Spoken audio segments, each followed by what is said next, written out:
काँग्रेसने नागपूर उच्च न्यायालयामध्ये याचिका दाखल केली की 8 विधानसभा मतदारसंघात फेरमतदान व्हावं म्हणून.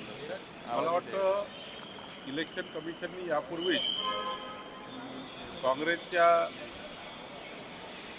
जे काही इलेक्शन कमिशनला त्यांनी निवेदन दिलं होतं या सर्व मुद्द्यांचं त्यावर इलेक्शन कमिशनने मला वाटतं त्यांना रिटर्न रिप्लाय दिलाच आहे. रिटर्न त्यांचं उत्तर दिलंच आहे आणि त्यांचा अधिकार आहे कोर्टात जाण्याचा.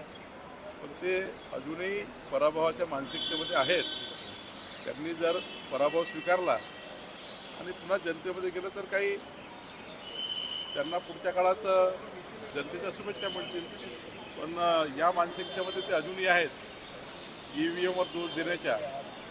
परवा सुप्रियाताई पुढे त्यांच्या पक्षाचे जे घटक पक्ष आहे जे महाविकास आघाडीच्या राष्ट्रवादी काँग्रेसच्या त्या शरद पवार साहेबांच्या गटाच्या नेते आहेत त्यांनी सांगितलं काही EVMवर काही आम्ही दोष देणार नाही. त्यामुळं हे जे सुरू आहे पराभवाच्या मानसिकतेतनं काँग्रेस पार्टी बाहेर निघत नाही आणि त्यामुळं मला वाटतं त्यातून एक संभ्रम निर्माण ठेवायचा जनतेमध्ये यातले मला वाटतं दिसत आहे. सामनातून देवेंद्र भाऊंचं कौतुक करण्यात आलं. शरद पवार गटही मवाळ झालेला आहे. असं चर्चा आहे की दोन्ही विरोधी पक्षाचे दोन्ही शरद पवार गट आणि ठाकरे गटाने रेस लागलेली आहे की NDAच्या जवळ कोण येते. आज आशिष देशमुखही त्यावर बोलले. मला असं वाटतं की देवेंद्रजींनी ज्या पद्धतीने महाराष्ट्रात काम सुरू केलं आहे 14 ते 19 काळामध्ये त्यांनी चांगलं काम केलं. जे देशातले उत्कृष्ट मुख्यमंत्री म्हणून त्यांचं काम होतं.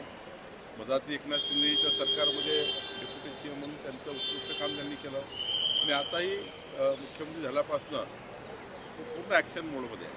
गडचिरोलीमध्ये ज्या पद्धतीने निर्णय घेतले आपल्याला त्यात काही मी पुन्हा जात नाही. पण मला असं वाटतं की चांगल्या कामाचं कौतुक होणे हे महाराष्ट्राची संस्कार आणि संस्कृती आहे. खरं तर आपला महाराष्ट्र हा असाच पुढं गेला पाहिजे. ही भूमी संताची भूमी आहे. ही संस्काराची भूमी आहे. हेच अपेक्षित आहे महाराष्ट्राला. सुप्रिया सुळे यांनी श्वेतपत्रिकेची मागणी केली की DPCचे पैसे लाडकी बहीण योजनेसाठी वळते केले जात आहे. राज्याची वित्तीय तूट दिवसेंदिवस वाढत आहे.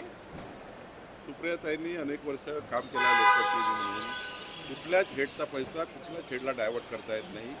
DPCचा पैसा दुसऱ्या हेडला येता येत नाही. लाडक्या बहिणीचा हेडचा पैसा दुसरीकडे देता येणार नाही. त्यामुळं राज्याची स्थिती भक्कम आहे.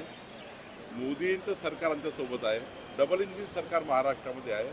इकडे मोदींचं सरकार आम्हाला मदत करत आहे. महाराष्ट्राचं सरकार देवेंद्रजी मुख्यमंत्री आहे आणि त्यामुळं मजबूत सरकार आमच्यासोबत असल्यामुळं आणि देवेंद्रजी सरकार एक अत्यंत अर्थतज्ञ मुख्यमंत्री महाराष्ट्रात आहे. अजितदादाही आहे. एकनाथजी आहेत. त्यामुळं राज्याची घडी एकदम चांगली आहे. 100% आमचं डबल इंजिन सरकार मोदी सरकारने आमचं सरकार मिळून जे जे वचनं जे आश्वासनं महाराष्ट्राला दिले ते आम्ही पूर्ण करू. लाडक्या बहिणीची योजनाही राहील आणि DPCचा पैसाही काय होईल. उद्धव ठाकरेंची सुरक्षा वाढवण्यात आलेली आहे. काय आढावा घेतला याबद्दल? जे काही सुरक्षा व्यवस्थेबद्दलची समिती आहे ती वेगळा आढावा घेत असते. पालकमंत्री कधी जाहीर होणार? मला वाटतं आमची चर्चा झाली आहे. या आठवड्यात चर्चा होईल. माननीय देवेंद्रजी निर्णय घेतील. पण तीनही पक्ष म्हणून आता आम्ही याच्या अंतिम ह्याच्यावर आलो आहे. अपात्र ठरलेल्या ज्या लाडक्या बहिणी आहेत त्यांचे पैसे परत घेतले जाणार आहे. अशी कारवाई होणार आहे. काय होणार? नुसता संभ्रम तयार करतायत. जे लाडक्या बहिणीचे अधिकृत लाभार्थी आहे नियमाप्रमाणे आणि जो शासन निर्णय झाला होता लाडक्या बहिणीबद्दलचा त्यामध्ये कुणी गैरफायदा घेतला असतं तेवढाच रिव्ह्यू होणार आहे. बाकी योजना जशी आहे तशीच आहे तशीच चालणार आहे. विरोधक कांगावा करतायत पण योजना तशीच चालणार. आज बीडमध्ये सर्वपक्षीय मुकमोर्चा होता. त्यामध्ये धनंजय मुंडे यांच्या राजीनाम्याची मागणी करण्यात आलेली आहे. मी आधीच सांगितलं की या प्रकरणामध्ये मोठा तपास सुरू आहे. देवेंद्रजींनी संपूर्ण तपास यंत्रणा कामात लावलेले आहे. तपासामध्ये जे निष्पन्न त्यांना थोडी वाट बघितली पाहिजे. याचा राजीनामा मागा त्याचा राजीनामा मागा. शेवटी काही तर निष्पन्न व्हावं लागेल. काही निष्पन्न झालं तर तुम्हाला राजीनामा मागता येईल. पण एखाद्या घटनेमध्ये आपल्याला वाट बघावी लागते तपास यंत्रणाची. तपास अंतिम होतपर्यंत सत्य समोर येईल आणि सुरूच आहे ना. रोज त्याच्यामध्ये इतकं काम चालू आहे सरकारचं आणि इतकं सिरियस ते देवेंद्रजी आणि सरकारने घेतलं आहे. मला वाटतं याच्यातून निष्पन्न निघेल. जेव्हा निष्पन्न निघेल तेव्हा महाराष्ट्राला कळेल. संतोष देशमुख प्रकरणामध्ये म्हणजे जरांगे म्हणाले की संतोष देशमुख यांच्या कुटुंबाला जर धक्का लागला तर आम्ही धनंजय मुंडेला रस्त्यावर फिरू देणार नाही. बूमवर गेलाय. मला वाटतं की असे बोलणे असं चर्चा करणे ही गरजच नाही आहे. शेवटी सरकार हे सर्व बाबींनी काम करतं. ज्या ज्या सुरक्षा ज्यांना द्यायच्या असतात ते पूर्ण सुरक्षा सरकार देतं. त्यामुळं हे ना काय करू त्यांना काय करूपेक्षा या प्रकरणाचा तपास अंतिम करण्याकरता जे काही सहकार्य सर्व लोकांनी दिलं पाहिजे. तपास हा पूर्ण नियमाप्रमाणे होण्याकरता तपासामध्ये कुठली क्ल्यू राहू नये याकरता आपण सर्वांनी मदत केली पाहिजे.